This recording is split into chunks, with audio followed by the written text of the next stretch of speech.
You have to remember, big things start small.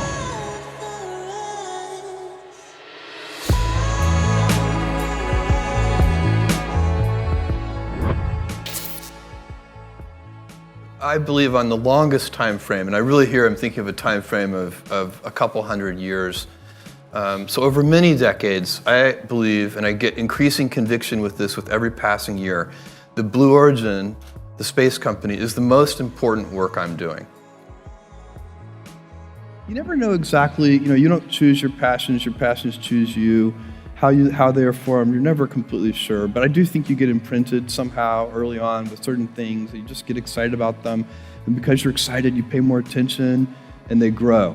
And space is like that for me. I watched Neil Armstrong step onto the moon when I was 5. Big things start small, and this is how it starts.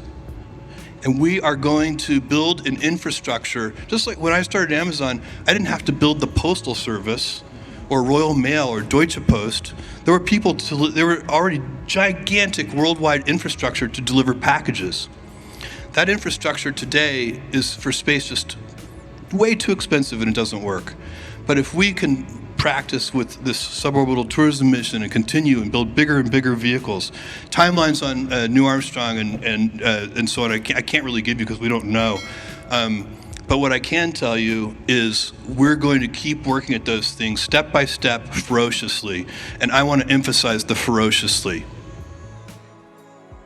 I told this crew when we got in today and we were sitting there on the pad waiting to lift off, we had time to ourselves, and I just said, guys, if you're willing, let me invite you when we get up there, and after, there's gonna be all kinds of adrenaline, all kinds of excitement, all kind of novelty, but take a minute, take a few seconds to look out and calmly think about what we're doing is not only adventure, it is adventure and it is fun, but it's also important because what we're doing is the first step of something big. And I know what that feels like. I did it 3 decades ago, almost 3 decades ago with Amazon. And big things start small, but you can tell when you're onto something. And this is important.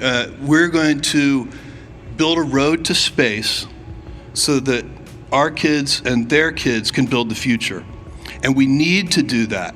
We need to do that to solve the problems here on Earth. This is not about escaping Earth. Every time I read an article about people wanting to escape Earth, no. The whole point is, this is the only good planet in this solar system. We've sent robotic probes to all of them. This is the only good one, I promise you. And we have to take care of it. And if you go into space and see how fragile it is, you'll want to take care of it even more. And that's what this is about. We have to take, and this is going to take decades, this is a big vision. Well, the grand vision, a trillion humans in the solar system and so on, that's hundreds of years. But we can have, in just a couple of decades, I think we can have much lower cost space travel, and then we can start to have really a dynamic entrepreneurial explosion in space. You can't really have much entrepreneurial activity in space today because just the basic price of admission is too expensive. Just to do anything, even something relatively small in space, is still very, very expensive. We need to lower the cost of admission so that thousands of entrepreneurs can have companies in space, kind of like what we've seen on the internet. Right now, you can't be 2 kids in a dorm room can make Facebook, but they can't make a space company. It's not practical. I want to make that practical. So right now, space travel is very expensive. And the reason it's expensive is not hard to understand. It's because we throw the hardware away after each use. It's a great question. How do you bring the cost down over time so it's more accessible to everyone? You've got to do it the same way we did it with commercial airline travel. We're really almost in the barnstormer phase, right? So these are biplanes, and they're flying into a farmer's field and charging a small price to fly people around for a few minutes in the air. That's what we're doing right now. But you know where that barnstorming phase leads? To 787s. And that's what we have to do. The fact of the matter is that the architecture and the technology we have chosen is complete overkill for a suborbital tourism mission. We have chosen the vertical landing architecture. Why do we do that? Because it scales. It's an architecture that can grow to very large size, and so we want to have experience with architectures that can grow big to New Glenn and one day to New Armstrong. So to have the idea that you want to build big from the beginning lets you choose an architecture, because the whole point of doing this is to get practice. Other kinds of architectures don't scale in the same way to very large size. Vertical landing does. In fact, you can think about it very easily, because if you when you are landing a rocket vertically, you are solving what's called the inverted pendulum problem, and you are balancing a broomstick on the tip of your finger. And you can balance a broomstick on the tip of your finger. You know what you cannot balance on the tip of your finger? A pencil. So basically, the smaller the object, the harder it is to balance. As the object gets bigger and bigger and bigger, it gets easier and easier and easier to balance. It's very simple because it just has more momentum, so it's easier to get under it. So that architecture scales. That's why we chose it. And then the second thing that is a very puzzling architecture choice for most people who know a lot about rockets, you would never choose liquid hydrogen for a suborbital tourism mission. It's completely unnecessary. It's the most powerful, highest performing rocket fuel in the world. And there are two reasons we chose it.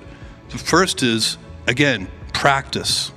We chose that propellant because it is what you see behind me is basically the second stage of New Glenn. And so every time we fly this tourism mission, we're practicing flying the second stage of New Glenn. And that's where you really do want hydrogen, on the second stage of a vehicle that is designed not only to go into low Earth orbit, but to bodies outside of low Earth orbit. And then the other reason we chose it is because it is the most environmentally benign propellant you can choose. When you burn hydrogen and oxygen, you get H2O. H2O is water. And so that is another thing. For a tourism mission, that was really important to us as well.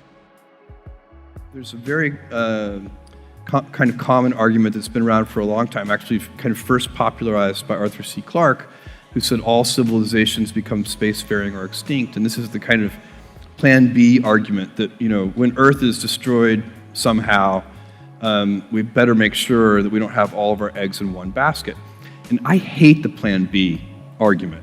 I think, Plan B with respect to Earth being destroyed is make sure Plan A works.